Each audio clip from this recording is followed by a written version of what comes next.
Thank you. Welcome to All About the Brahma Kumaris. My name is Magla Pillai. I am a judicial officer in South Africa, and I'm here today to interview Sister Denise, who is the first person in the West who has been practicing Brahma Kumaris teachings, and she has been doing so for the past 40 years. The Brahma Kumaris has been in existence for 77 years in India, and there are Brahma Kumaris activities in over 120 countries across the globe. And the purpose of today's program is to answer a few questions regarding what the Brahma Kumaris does, to debunk certain myths about the Brahma Kumaris, and to ask previously unasked questions. Thank you. Welcome, Sister Denise. Thank you. The subject of today's program is the environment, and let me start in a controversial aspect. On the one hand, the Brahma Kumaris speaks about the transformation or the end of the world as we know it, and on the other hand, whenever you go to the headquarters of the Brahma Kumaris, Mount Abu, you see construction happening on a daily basis. This confuses the living daylights out of many people. Could you please explain what is going on? I think that the period of time that we are going through is a period of transition where the civilization as we know it is breaking down on many levels. Environment is one of them. Politically, financially, many of the systems, the infrastructure is under severe stress and from time to time breaks down.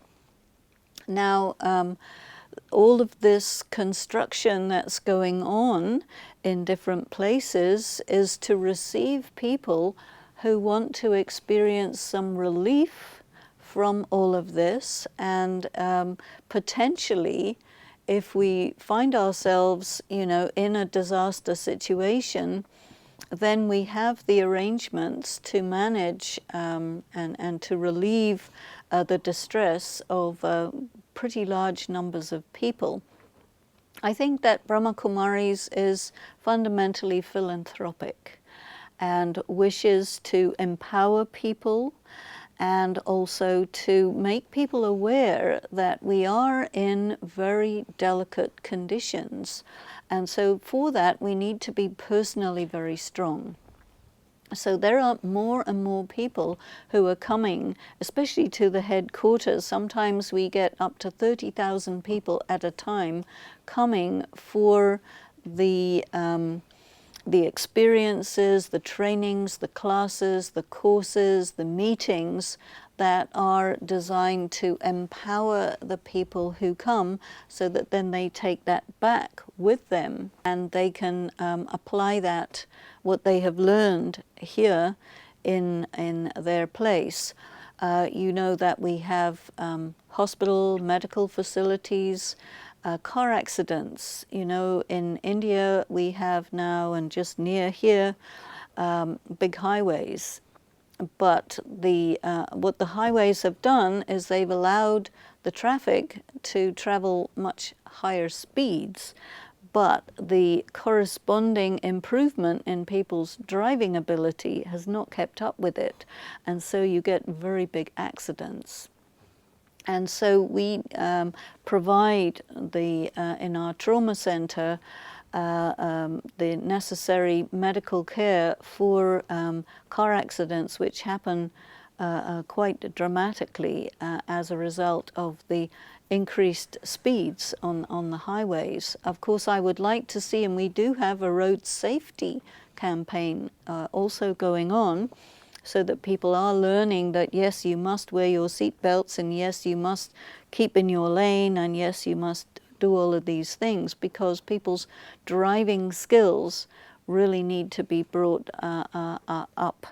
There are also failures in the harvest because of the destabilized weather patterns. Recently, you know that there have been big typhoons and hurricanes and all of this, and these disturbances also earthquakes and winds and all of this, it creates a problem in the harvest. And when the harvest fails, then that creates very severe civil disturbances.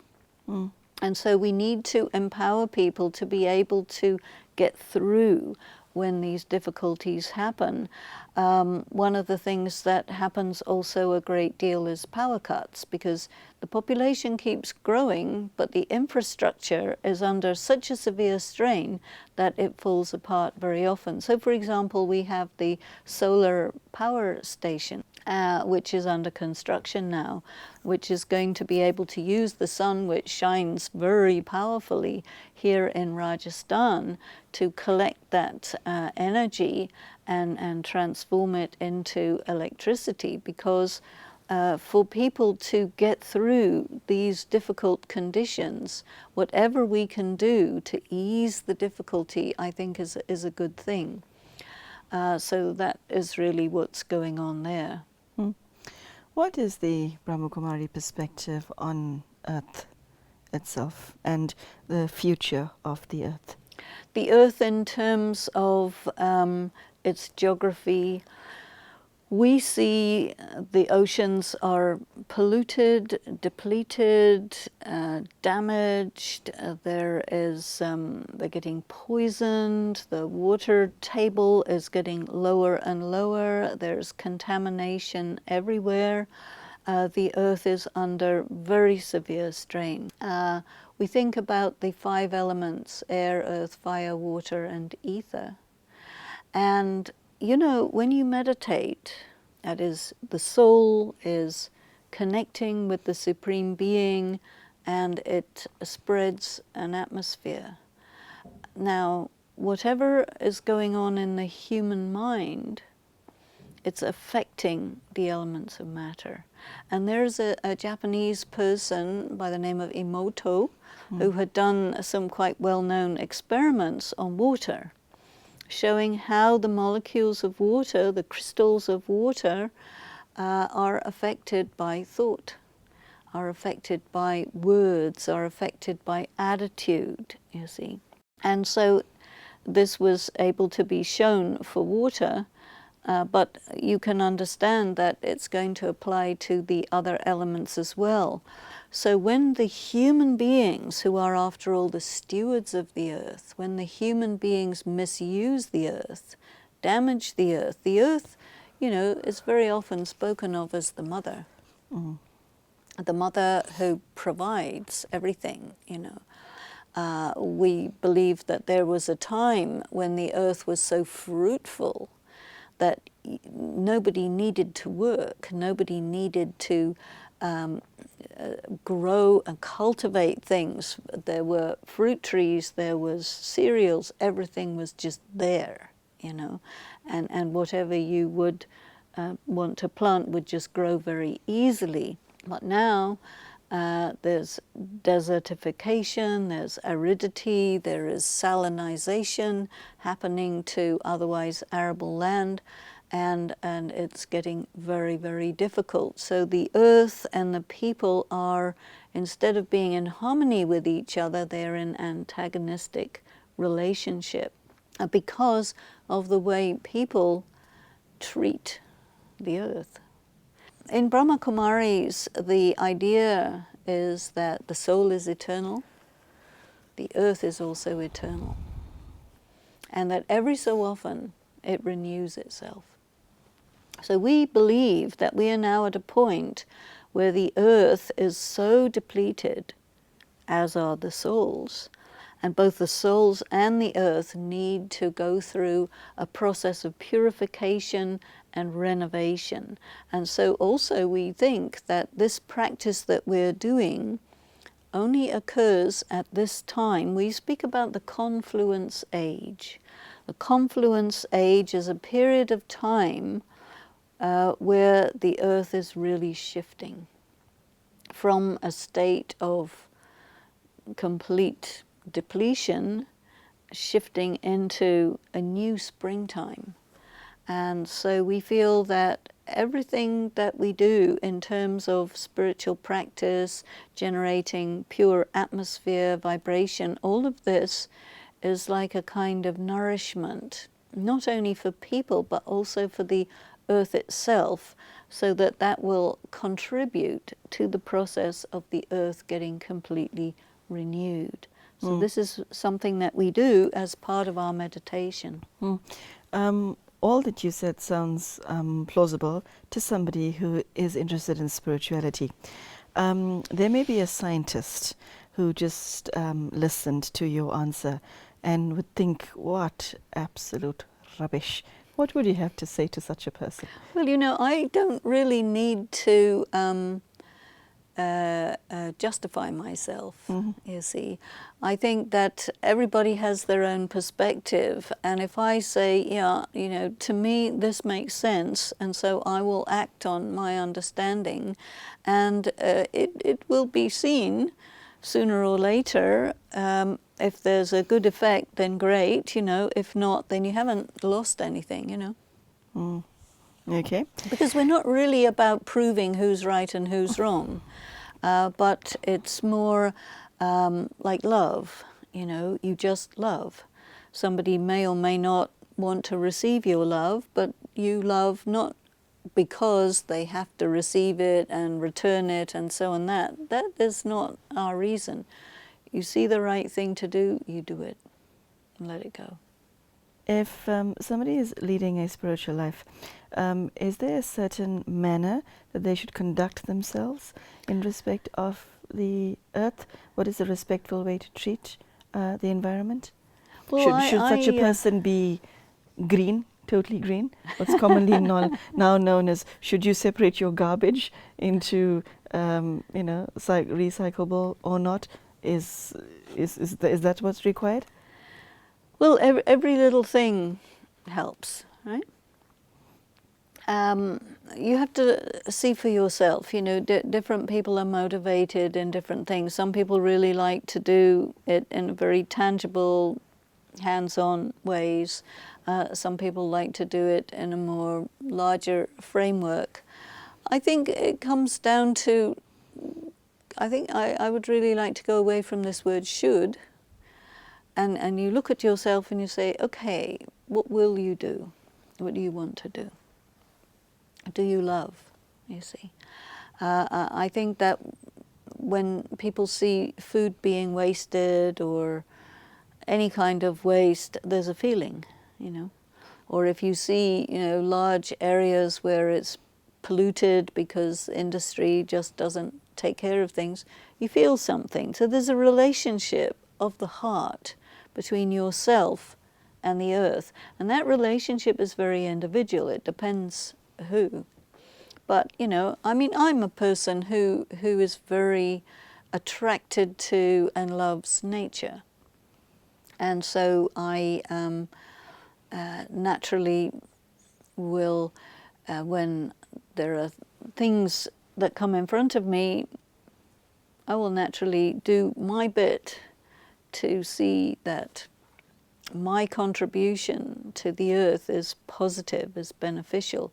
You know, I think we have karma with each other, and we also have karma with the earth. After all, the earth is providing us, it's provided us with our bodies, provides us with food, it provides us with air, all of these things. I think an attitude of gratitude is good in this respect. Ultimately, it comes down to relationship. If we have a harmonious relationship with the earth, then we will just, you know, intuitively, instinctively do things that are going to pursue that type of harmony, and then other people will see what you do and they will do likewise. I mean, the idea of separating your garbage and so on, that's become an accepted good thing to do, so nothing wrong. Climate change has become a hot topic, Yes. pardon the pun, for the last while.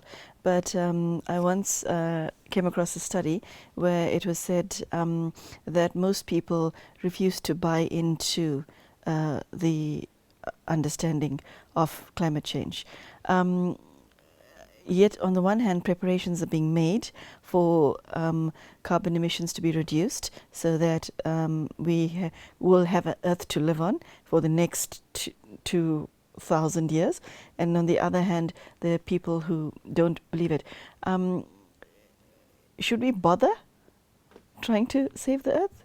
Will it make a difference? Well, I think the Earth will take care of itself, myself, you know. And But I don't think it's a question of the Earth. I think it's a question of the human beings. How long will we last on Earth? If it does not, if the water level has to rise by 1 meter globally, most of Earth as we know it will no longer exist. Which is the fear of the melting polar caps. So well, I think that's not a problem for the Earth. That's a problem for the people. Yes, which comes back to my point. Because the Earth doesn't mind if it has higher levels or lower levels. That's not a problem for the Earth. It's a problem for the people who live in coastal cities. Yes, which yes. is most people. Yes. The big difficulty that environmentalists have to deal with is that the overpopulation, the human population, is really straining the resources of the Earth. And the debate is whether or not climate change is because of human activity, you see. And so there are some people who are saying it's because of human activity, and therefore if we change our activity, then we will stop climate change. And then there's other people who say, well, it's happening anyway, with or without human activity. It's not going to make any difference. The reality of climate change is upon us.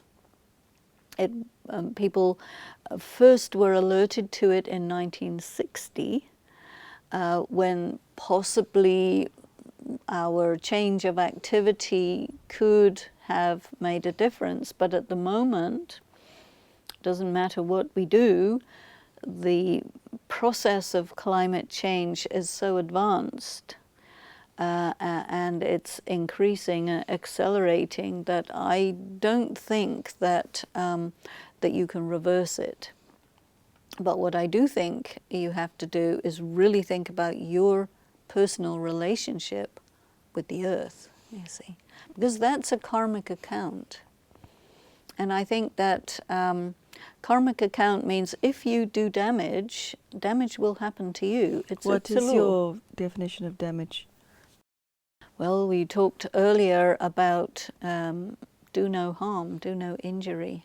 The idea of nonviolence, which we talked about on another occasion. And so, you know, whatever I do as an individual, if I'm coming from my place of purity, peace, love, my karma, my action will be like that. It's a seed. And the fruit of that seed I will have to consume. So if I go against my essential nature, then it will come back to me. What goes around comes around. And in a sense, you can look at it from almost a selfish point of view and say, well, you know, I want to experience benefit, so therefore I must do the right thing, which will produce that benefit. If a person is thinking in a very short-term way, they will say, well, I want my desires to be fulfilled. I will, you know, live now, pay later. Okay, live now, pay later, but then later comes along and then you pay. Whereas the other attitude is, I'm not going to operate on the basis of desires. I'm going to operate on the basis of love, which is giving. Love means giving. You're either a giver or you're a taker. So in the world we live in today, everyone is called a consumer, as a taker. A person who wants to be spiritual, they find themselves also wanting to be a giver. And you give, you receive the return of that. You take, you're going to end up with nothing. It's a spiritual law that we need to take into consideration. They say the earth has enough for everyone's needs, but not for everyone's greed. And you can see statistics where, 1% of the population is using up, 50, 60% of the Earth's resources. So that is the inequitability or the inequity that people react against, you see. And so the idea of spirituality is simplicity. If you live a simple life, you're not going to be taking that much from the earth. So your relationship is going to be very sustainable. But if you want to live a luxury life, then you're taking a lot, and the account comes up that, well, you say, okay, well, I have money, I can pay for it, but then you may have to pay for it in other ways as well. So I see that some of these ideas like simplicity, purity, not being greedy, not being full of desires, not having to have the latest, greatest thing, some discipline on oneself, that is going to benefit a great deal. The average person, including the average spiritual person, doesn't actually think of Mother Earth. It's one of those things that we take for granted. It's like if you've always had water and electricity, you simply, without even thinking about it, go to your bathroom in the morning and open the tap knowing that water will come out. Is it encouraged that we make a shift from that type of attitude where you take Mother Earth for granted to what you just said?